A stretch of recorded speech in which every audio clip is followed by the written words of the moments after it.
In this video, we'll explore how artificial intelligence or AI tools like Copilot, ChatGPT and Google Gemini can support the development of learners' reading skills in the GCSE English Resit classroom.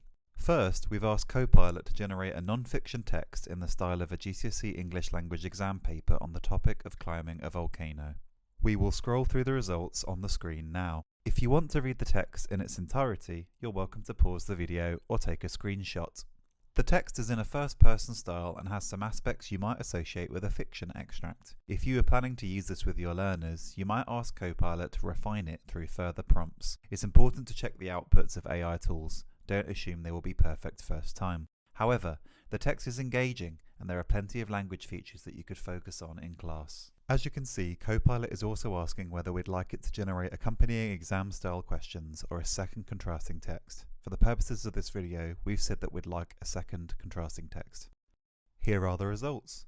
Again, feel free to pause the video or take a screenshot. If we were planning to use these texts with our learners, we might now ask Copilot to generate some questions based on them in the style of the non-fiction exam papers themselves and some images to accompany those questions. There are other options though. Here we're asking Copilot to create a more complex version of each text and a less complex version of each text for learners with different levels of confidence. We'll scroll through the results now.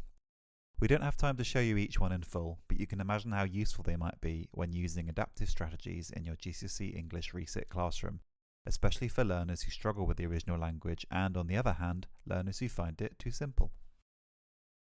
As you can see at the bottom of the screen, Copilot also offers to format these into a printable resource or adapt them into comprehension tasks or writing prompts.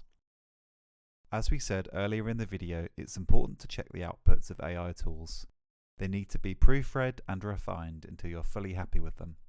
But hopefully, this video has demonstrated how tools like these can be really useful for developing learners' reading skills.